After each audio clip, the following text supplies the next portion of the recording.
In this video, we are going to be answering our study questions for lesson 1.3. So we're in chapter 1.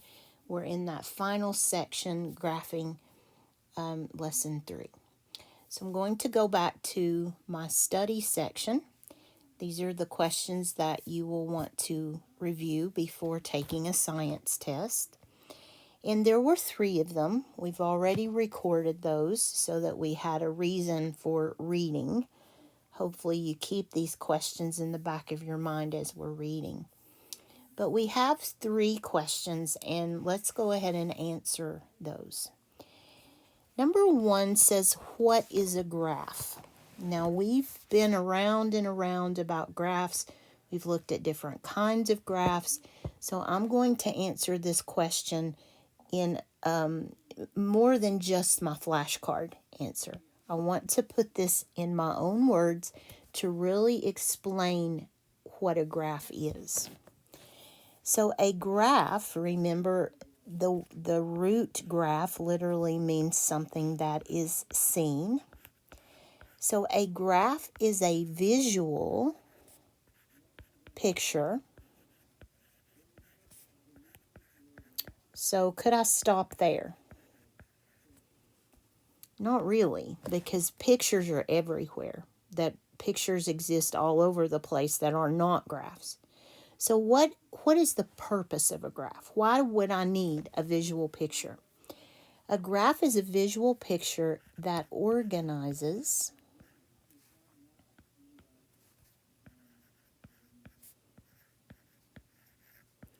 information or data, and we can just say info or data, into a form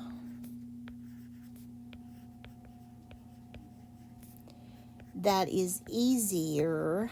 I won't say easy because it's not easy, but let's say that it's easier to read than pages of words.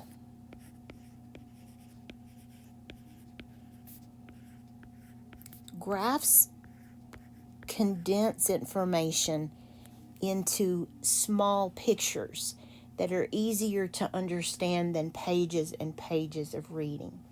So the main point, at least in my mind, of a graph is to organize data or information into a form that I can read easily. I don't have to read through pages of stuff to get the information I need.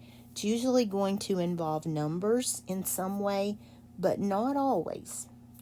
It just depends on why the person wrote the graph. Okay, what type of graph is best for displaying how data has changed over time? I think you might know the answer to this one, but instead of just giving a one-word answer, I'm going to do more than that. So I want you to draw yourself a matrix. And to do that, that's just a fancy way of saying a table. So I'm going to come over here and make a table. Just draw yourself a box in this space. I would use a straight edge. Pause the video as needed.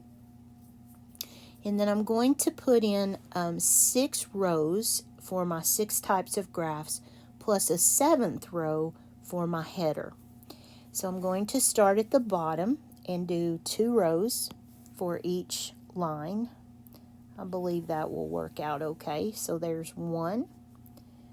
I can't stand that. Let's do a straight line. 1, 2. Remember, these are called rows. 3, 4, 5, 6, 7, and then we'll have a row left up there for our title. That worked out just fine. Okay, in the first column, I'm going to go ahead and, we don't want to put this in the title row, so let's just put this line right here. So there's a column. And then we'll leave another column over there. So this is what we want. This is the table or the matrix that we're drawing. And so we're going to call this types of graphs. That's the main idea.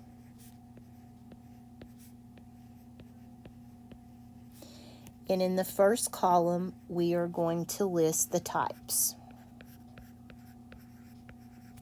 So remember, we started with a tally table.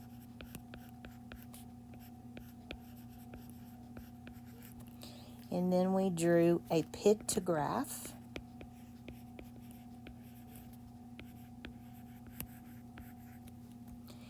And then we went to a bar graph. And then we went to a line graph. And then a circle graph or a pie chart. And then a line plot, which is also called a dot plot. So let me put both of those in there just so you know what they're for. And I think I want to go ahead and add another column over here. So we have 3. In this middle section, we want to tell the purpose of the graph. And then in the last column, how do I want to label that? Let's just say the main reason for drawing. And you'll see what I mean as we go. Okay, so this is a nice comparison matrix for this main idea. So if you saw this on a test and they said, what is the main idea? You could look at the title and know that. Okay, here we go. A tally table.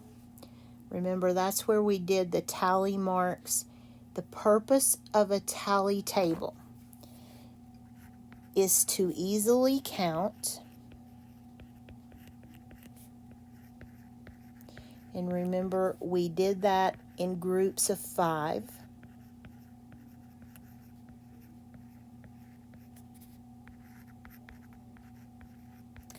The number of times, well, let's not say number, I'm running out of room. The number of occurrences. 2 R's. I need to check the spelling on that. Spelling is not my thing, and that word has always given me trouble. If you don't know, look it up.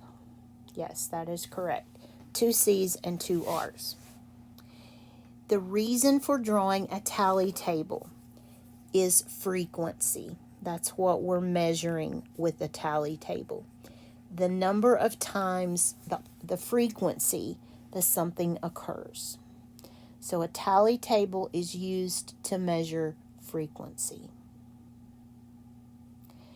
A pictograph, and let me just remind you what a pictograph looks like, if I can do this without too much chaos. A pictograph, sorry about the scrolling, is this thing. Okay.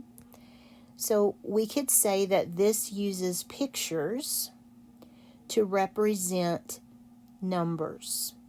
It uses pictures to show how many occurrences of a certain thing there would be. Its main point, though, is to compare. In this case, we're comparing 4 months and the numbers of apples sold. So, if we go back to our study questions, I won't do that every time, but I just wanted to remind you what a pictograph looks like. A pictograph's purpose is to compare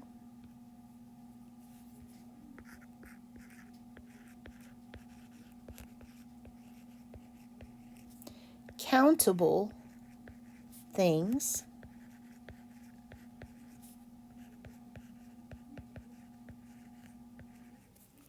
using a picture, or let's just say pictures, or symbols.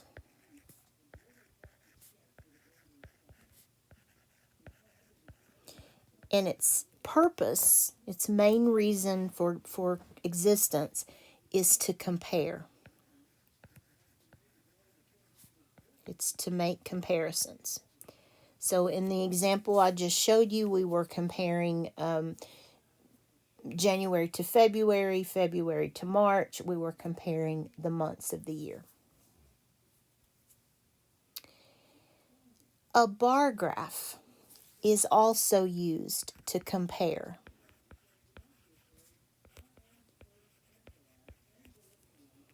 two or more things using bars. And remember, the bars can be vertical, which is this way, or horizontal. Doesn't matter, but the graph works exactly the same way. So this is also used for comparisons.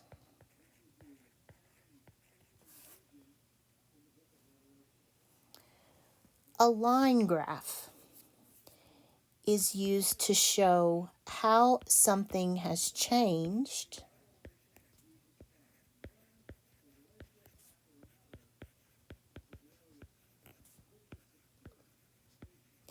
over time. You see this a lot in life science with growth charts. You might see it with respect to heights of an airplane over the course of several hours. It's how something is changing as time passes. And the reason for doing this is to watch or observe trends. Is it rising? Is it falling? Is it constant? Is it variable? So we're looking at trends in how something is changing over time. A circle graph is used to show how a fixed amount, the 100%, the whole circle, is divided into categories.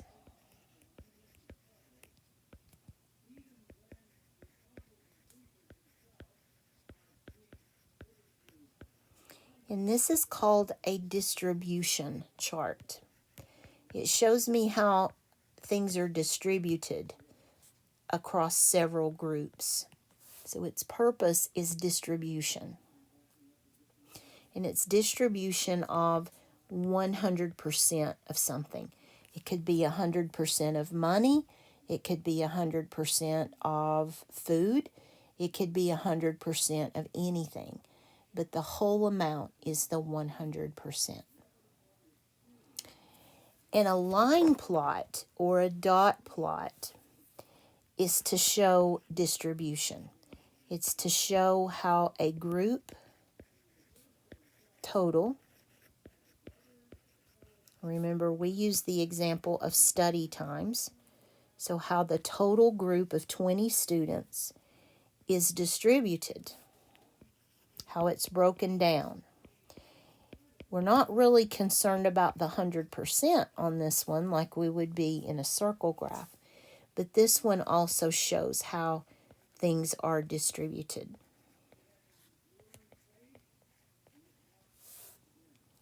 So to answer the question that we were supposed to answer, what type of graph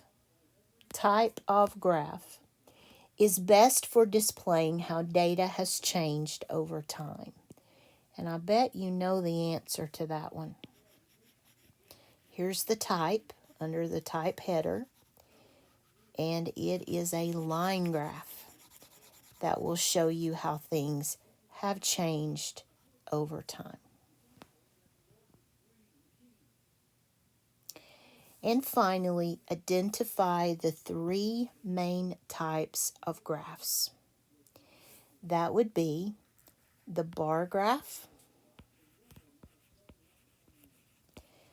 the line graph and the circle graph. Now, we learned 3 other types, but these are the 3 main ones, and you can put those in any order. It doesn't matter. But before I took any math or science test, I would make sure that I know how to work with these 3 types of graphs. Also, social studies. It's an important one.